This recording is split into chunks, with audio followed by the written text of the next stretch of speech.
Hello, I'm Professor Lieu. Welcome to our live stream. I'm here today with art prof teaching artist Jordan McCracken-Foster. We are going to talk today about inspirational art books, and this is going to be a lot of fun because Jordan and I have a pretty broad range of books to show all of you today.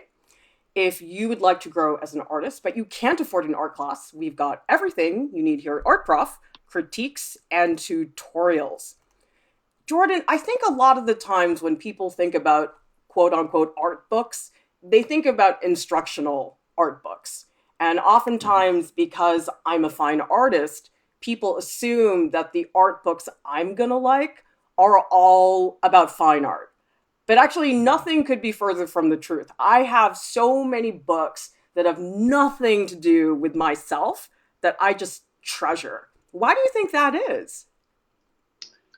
I don't. I think that all the instructional books are very helpful, but at a certain point, it's not it's not what you're looking for anymore. I think there's a certain point where you're like, I need something to really just purely inspire me to create artwork because it's not like you really need to learn how to paint again or learn how to do this again. And I think by actually looking at some of the art that inspires you, it will help increase the the fun that you have in your artwork. It'll just make it a lot more fun. Yeah, so actually, we're going to start with my childhood.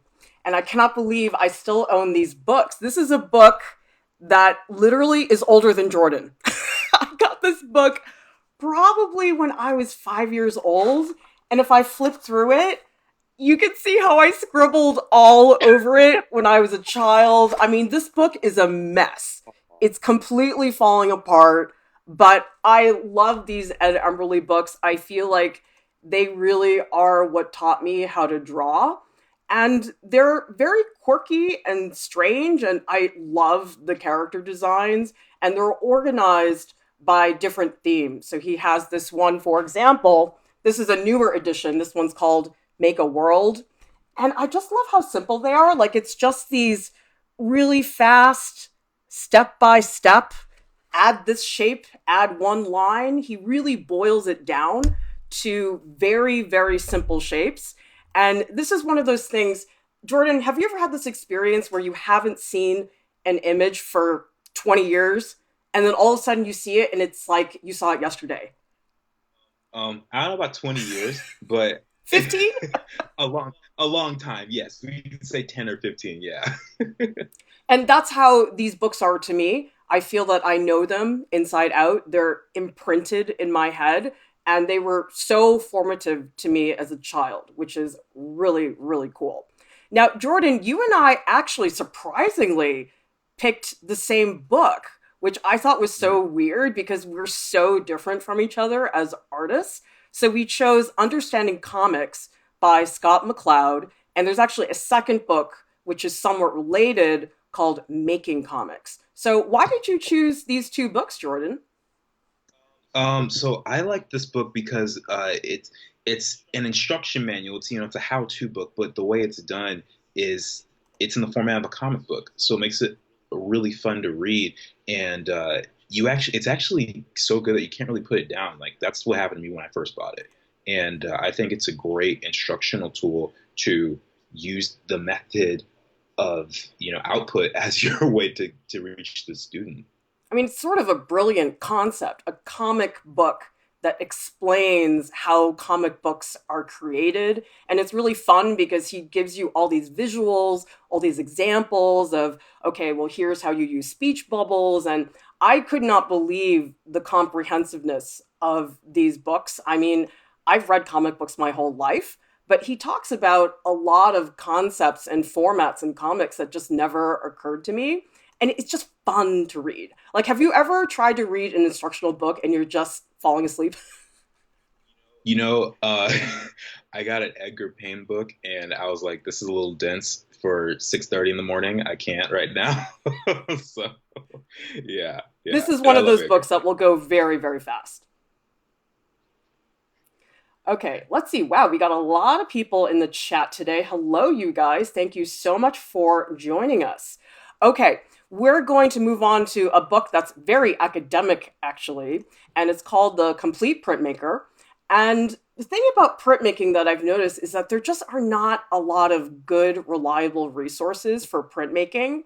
But I consider this book, this is like the printmaking Bible. It has everything written down. It has lithography, relief, monotypes. It has so much great information. And I'll tell you, when I was teaching printmaking classes and I hadn't taught a lot, I looked at this book all the time. I still look at it. I taught a relief class, I think, 2 years ago at RISD, and I was in this book, which is really surprising because I don't usually like looking at books for this nitty gritty instructional stuff, but this is a very reliable book. So, those of you who are into printmaking, take a look at this book and look at our super cool, nerdy printmaking tutorials. We've got one on linoleum block printmaking. And actually, this technique, which is a jelly plate tutorial, this one is not in the book. And I think because jelly plates were recently invented, and this book, The Complete Printmaker, is from a long, long time ago. So you can watch our tutorial for that. Jordan, you're up next with The Prince of Egypt. Oh, all right. So I'm sure some of you know the DreamWorks film Prince of Egypt from 1998. When I, rediscovered the movie in school, I decided to get the art book, and it's just filled with a ton of amazing stuff. And it's a little big for me to show on the camera, but I'll try and see if I can show a page. And the reason I like it is because the movie has such gorgeous images, and the paintings behind it are so awesome, and it's really really inspiring to me. And I think that part of what makes it amazing is that the movie basically takes place in a desert. And when most people think of deserts, it's just dry, flat landscape, but it's actually they turn it into something so beautiful with how simple it is. And not to mention the story behind it is so epic, and it's one of those stories that everyone knows. And I think combining those two together with the cinematic experience, it creates for something that's really really awesome. So that's why I have to have that book in my collection. A friend of mine, even we when we were in school together, we would open the book to a certain landscape painting. We would just paint the new master copies basically for hours, and it was just so much fun. Well, Jordan, what I like about these books that take you behind the scenes in these movies is that you really start to appreciate all those little decisions that the artists make. Because when you're watching the film, sometimes it's going by so quickly and you're distracted by the story and the voices and everything. And I just love these books because they get you to slow down and really appreciate the subtleties in the artwork. Yeah, yeah. Let's see, we've got some thoughts on Andrew Loomis. Maria Rev is saying the Andrew Loomis books are too dense for me. And Neil says, I don't find Loomis books helpful personally. They just confuse me. Well, Andrew Loomis did not make our list, but Jordan, I know you've looked at that book quite a bit. What's your take on that Loomis book? For me, I when I first read it, I kind of just looked at the images because some of the text it is a little dense, especially if you're kind of tired. But what I realized is if you kind of just he doesn't have a lot. It's really just at the beginning of the book, and then the rest is just kind of like little notes. And so I think if you just try to understand visually, if the text is too much for you, then you can pick it up pretty easily. And it's really just meant to help inform you. And quite honestly, most artists that I've seen or have learned from used his same methods. Maybe they just say it slightly differently, but it's the same kind of knowledge being passed around. Cool. You know what's really funny, you guys, is I'm a fine artist, but honestly, two of my picks are comic based. Actually, no, three if I count understanding comics. Because you know something? I grew up reading comics. That's all I did. And I did the old school thing where I had a comic subscription and you would fill out this paper form and every month one comic would arrive in the mail. And so you had to wait just weeks and weeks to read what you wanted to read. Of course, now it's a completely different world, but gosh, I think about all the hours I logged reading comics. It's really remarkable. So here's a comic that actually is more like a memoir. And it was just published a few years ago. And it's this book here, Can't We Talk About Something More Pleasant? and it's by Roz Shast, who I'm sure a lot of you guys have seen her work. She does a lot of cartoons for The New Yorker.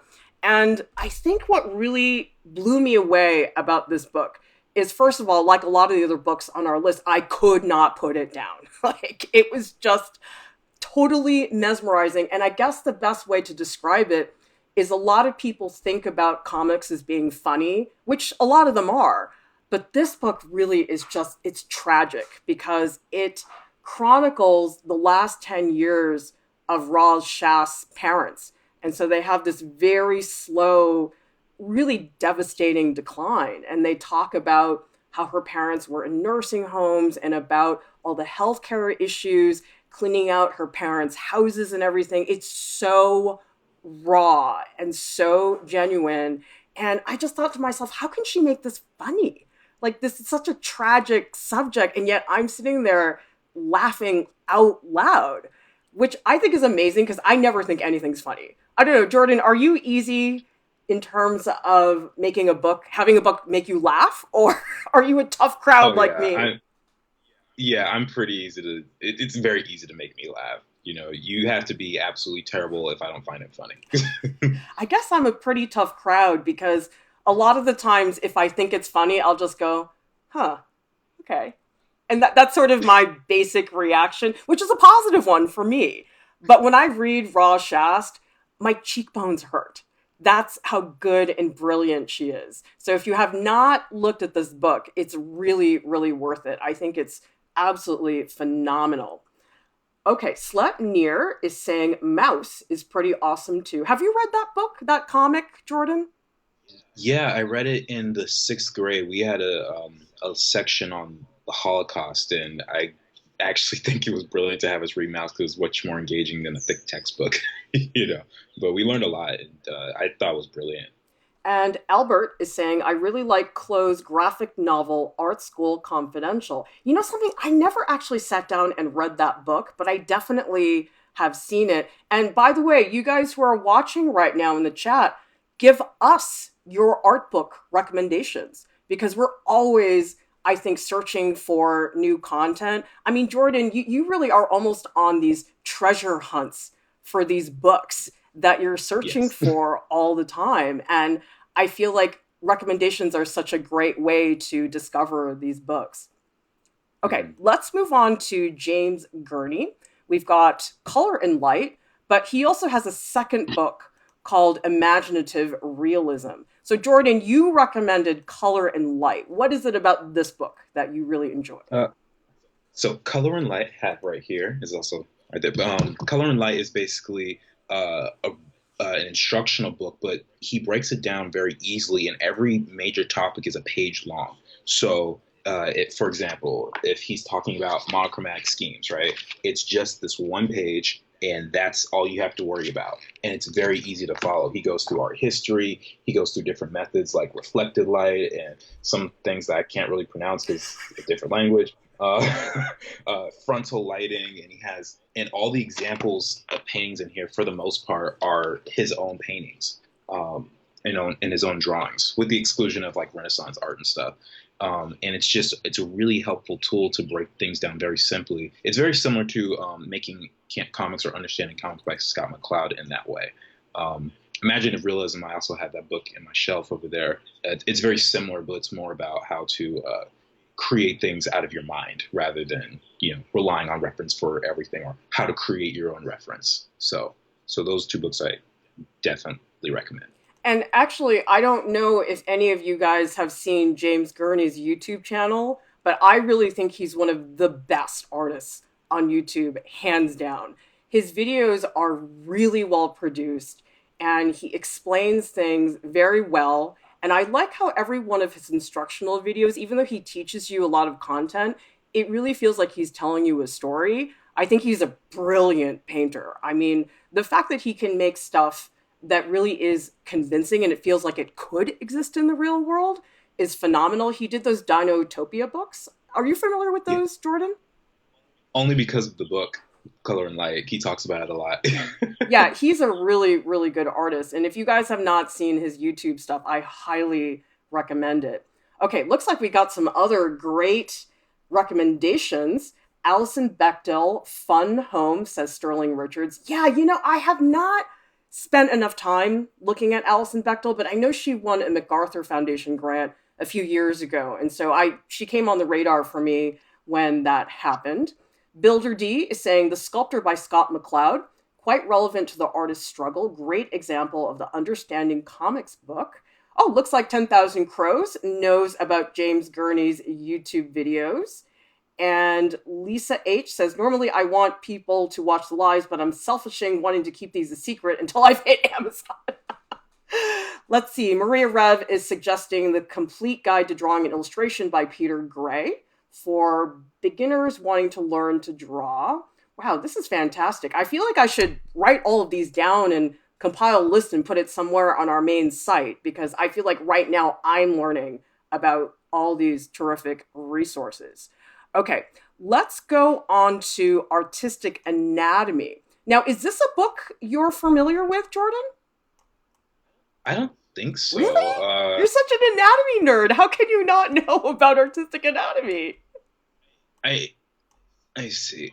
Oh, okay. You know what? I do know it, but I didn't get this one because it was the more expensive option of all the ones that I could get. Oh, okay. But I have heard of this book. Yeah. Yeah, so people are always asking me for anatomy books because, for good reason, anatomy is a really popular topic among artists. And if you have not been watching my anatomy series, shame on you, because you should.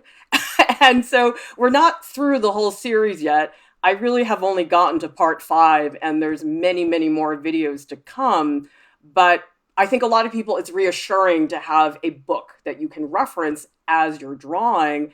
And one of the reasons I like artistic anatomy so much, it's a really simple book. And I do not use it for the reading part, because if you try to read this book, oh my goodness, I will just read like 2 sentences to you guys and you'll realize why I don't want to read this. Listen to this. The line of implantation of the fleshy fibers on the lower aponeurosis is in an irregular curve of internal convexity. What? That is not going to teach me anything. However, the drawings that are in the book of the separate bones, of the musculature, they are so easy to read. And I just have found that lately there's this trend of these really fancy, souped up anatomy books in full out color, and everybody looks like they came out of an Annie Leibovitz photo. And I find that really distracting. I don't know. What's your take on the anatomy books that are out there, Jordan?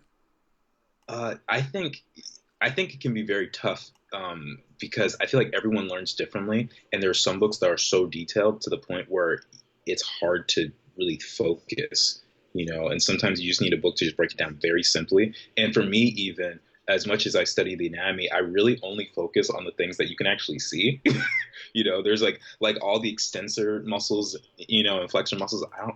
I don't know all the names. I'm just like, I know that this has got the extensors, these are the flexors, and that's all I got. And I'll just work with that. For sure. I mean, definitely with anatomy, you will meet people who want to know every single muscle on the body. Mm-hmm. And that's fine. I mean, it's not like that's bad information to have. But for me, I'm like, why do I need to do extra work when I can just do a percentage of the work and still retain the information that's really necessary? So I'm a big fan of boiling it down to something really, really simple. And that's why, for me, artistic anatomy is just so much easier to follow. There's not too much stuff going on. Jess Habertson is saying, Anatomy for Artists by Sarah Simblett is so good. Beautiful diagrams and photos, anatomy studies of old master paintings. It's gorgeous. And Dice of Words is saying, ancient medical books are also great for anatomy. Oh, that's a great idea. I love that. And Tori Murekov says, my 2 brain cells could never process the big words in anatomy. You know something? It definitely feels that way at first. But after a little while, once you memorize like 4 words, you'll figure it out. Like as soon as you know that anterior means front and posterior means back, you're pretty much set. So it's not as horrible as it might seem at first. Okay. Let's move on to Urbance, Genesis of Urbance. So, Jordan, you got quite a Oh, story about this book. yes. So, for those who don't know, Urvance is what was supposed to be an animated show, and it came out. The trailer came out for it on YouTube back in 2013, and I've actually been looking for this art book since then.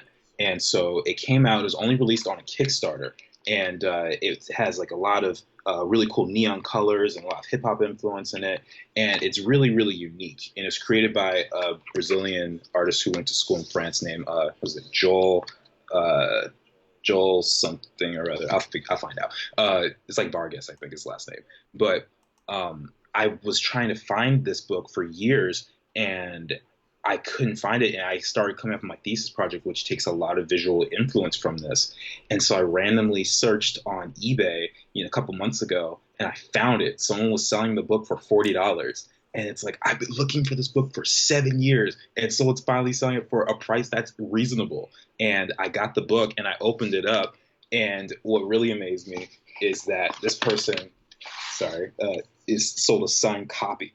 So it is signed by the creator of the book, and I'm the only person I know who owns the book. And so I feel like I have to keep it very very close to me. I will not let anyone borrow this book at all because it's that rare. It's one of those books that's if I could just find it for $20 in any other bookstore or on Amazon or something like that, it'd be one thing. But I've been searching for 7 years, so I can't let it go. And it's basically just showing the behind the scenes process of the show. It goes to the animation and all this really cool stuff. And I'm kind of nerding out now, but Yeah, and definitely this book has been a really big influence on your thesis project that you're working on right now. I mean, I can definitely see it just from looking at the cover because I know a lot of the content of your thesis deals with hip hop culture and a lot of the gesture and the anatomy. So, really cool to see one of your influences. yeah, Okay, let's it's move on. We have another crossover book between me and Jordan, and that would be the Calvin and Hobbes 10th anniversary book. Now, this is one book out of so many Calvin and Hobbes books, and I guess Jordan, you had never read this particular version. This is a different version than your average Calvin and Hobbes book because in addition to comic strips in it, there's a ton of text that's written by Bill Watterson underneath every single comic strip. So he'll actually write down, okay, here was the inspiration. And he talks about the creative process. And it's so funny to read because he talks about how certain plot lines got out of control and then he didn't know what to do with them. And he had to write himself out of these very tricky situations. Like, Jordan, do you remember the storyline where Calvin has a duplicator and he duplicates himself?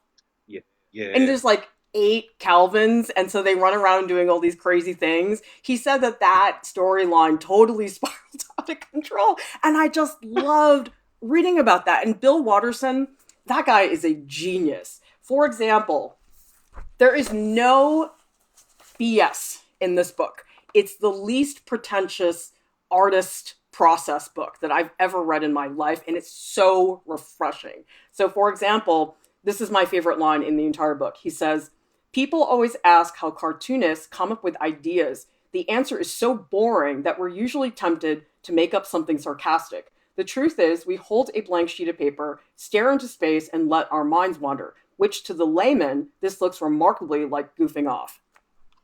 Brilliant. I mean, he's so honest about everything that's going on. And he talks about things like the whole licensing fight. For those of you who maybe have not read that particular book, Bill Watterson refused to license Calvin and Hobbes, which is insane because they could have made just millions of dollars off the merchandise. So, Jordan, how did Calvin and Hobbes enter your life? I grew up on Calvin and Hobbes. Like the new books were coming out when I was a kid. Yeah, so my mom, she used to have this huge bookshelf in the living room, or maybe it was her bedroom. It was one of the two rooms. And I would look on the shelf, and I just kept seeing, cartoons. And I'm like 9 or 10 years old, and cartoons, stick out. And I'm like, Mom, what's this? She's like, Oh, Jordan, you're gonna love this. And so we sat, and it was the very, very, very first Calvin and Hobbes book, and you could tell it was bought at the time, or maybe at least in the '90s, because it had some weathering on it. And I read the first couple pages and I just fell in love with it and I never looked back. And it got to the point where I think a year or two later, they released the entire box set of 10 years worth of Calvin and Hobbes, and I had my aunt buy that for me. That thing weighed like 40 pounds, but I got it. And apparently, Calvin and Hobbes educated you about pituitary glands, right? Oh yeah. So one of my favorite line is Calvin is talking to Mo, the school bully, and he asks him the question, "Hey Mo, are your maladjusted antisocial tendencies the product of your preserved pituitary gland?" And I memorized that. I was like 10 years old, and I did not know what that meant. And my mom was basically like, "That just means are you messed up or you screwed up for a reason?" And I actually started going around school and asking people that question just to see what they would say. And a lot of people didn't know how to respond, just like Mo in the comic didn't know how to respond. So it was great. Yeah, and again, like Roz Shast, who I mentioned earlier, this is one of the only comic books where I am just cackling. And not necessarily just on the storyline, like there are visual images in Calvin and Hobbes that are just hysterical. It's like, how does he do that? How does he get you to laugh hysterically just based on one facial expression? It's just, oh my God, Yeah, total genius. Love Calvin and yeah. Hobbes. Okay, next book is Nervous Breakdowns by LaShawn Thomas. Jordan, Ah, why did you choose this book? all right. So LaShawn Thomas, he really inspired me to enter or have a desire to enter the animation industry. He's an artist from the South Bronx. He did not go to art school, but he worked on the first two seasons of animated shows like The Boondocks. He worked on Black Dynamite. He worked on the first season of Legend of Korra, and currently he has his own animated show called Cannon Busters that's out on Netflix, which you guys should check out. It's really cool. And this book is really awesome. It's his first sketchbook, and the whole thing is just random pages from 10 years of working. And there's not even page numbers, it's just a bunch of random drawings and doodles, and it's like 200, 300 pages, something like that. And it was sold for like $40. And his reasoning was for it. He's like, I respect guys who are hustling, trying to make, $40 off of like 50 pages, but I thought I'd just give you a stack of paper and just like, here, go with it. And what was really cool for me, I actually went to Comic Con in 2014 in New York, and I met him there. It was actually the second time I met him, but he signed my book for me. So I thought that was really, really awesome. And it just creates a great memory, and I always look back for inspiration. So And by the way, you never guys, I breakdowns. I don't really know. think this is one of the reasons it's so good to hang out with artists who are not like you.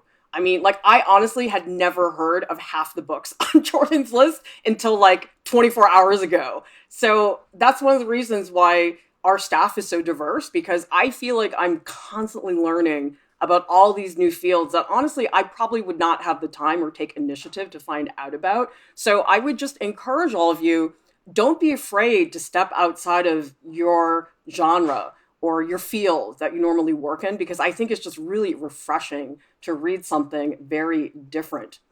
Albert is saying, curious if manga and anime will be covered here. You know what? If we ever get Kat Huang, one of the teaching artists, to come on and do one of these book recommendation streams, she will have really good anime and manga. I never really grew up with it, so I don't really have a strong connection. Did you ever read anime and manga, Jordan, when you were a kid? When I was younger, I didn't read manga because I actually didn't like the style of it for a long time. It wasn't until high school that I started having more of appreciation for it. And watching anime, like I seen the very popular ones, like the ones that everyone knows, but I don't. I try and keep my distance a little bit because some of it I just like it's not. I don't find it as appealing. So I'll tell you though, my kids are really into manga. So I feel like all the manga that I know is through my kids. Like my 10-year-old is obsessed with Junji Ito. And it really is having an influence on her because she's drawing these creepy looking people lately that are really amazing. And my kids are really into Osamu Tezuka. They really like Blackjack. I mean, they read that book obsessively. And then Astro Boy. And so for my kids, it's been very influential. But for me personally, I never really looked at that.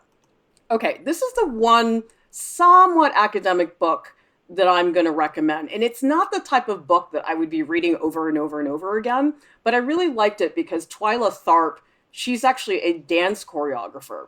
And so I really enjoy reading about the creative process by somebody who's not in visual arts. Because I guess what's interesting to me is, okay, well, where do things line up between a dancer and a visual artist, and how are things different? So getting to see the creative process through a different lens is really, really cool. It's not hyper dense, but you do have to concentrate when you're reading this book. It's not a long read, but I do recommend it because I found it very insightful in terms of stepping back and really analyzing a little bit more intellectually what you're doing as an artist. It's not a good fit for everybody, but if you like that type of thing, breaking down and deconstructing the creative process, it can be really, really cool. Okay, Jordan, we've got Spider-Verse, the art of the movie. Why did this end up on your list, Jordan? I have no idea how. Well, anyone who knows me or is a fan of me knows how much I love Spider-Man, and especially Spider-Man Into the Spider-Verse. And this book is exactly what it sounds like. It's the art of the movie, and anyone who's seen the movie and has enjoyed it, I'm confident that the art was part of the reason for it. And so this book breaks everything down. It goes through all the artists and explains the process, and it's really, really fantastic. There's a bunch of scans of it online that's very easy to find, actually, and it's awesome. And I got this book because it's actually a late birthday gift. So my friend sent it to me. My birthday's in January, and the book was so popular when it first came out that I actually didn't get it until April. So it took 3 months for my birthday present to get here. And on the little note in Amazon, you can put a little note. It just says, "Hey Jordan, get excited." And I still keep it in there. It's still in there, but it's so amazing. I can't recommend it more. You can still get it on like the Urbance art book. So yeah, anyone who's a fan of this movie needs to get this book. It's awesome. Very cool. By the way, if you guys want to look up these books later, I did put links in the video description below. And after the stream is over, I will go into Discord and I'll post the list there as well. So you guys can have easy access in terms of finding all of these books, because this is a really, really cool list. By the way, I wrote a book. Did you guys know this? I think a lot of people don't know this because I wrote it, I think in 2013. So I guess that was, wow, 7 years ago. It was a book that I self-published. And really what it is just these little anecdotes from my classroom. I tell stories about things that students have done, things I experienced. I wanted it to be a really quick read. Honestly, you can probably read it in about an hour and a half.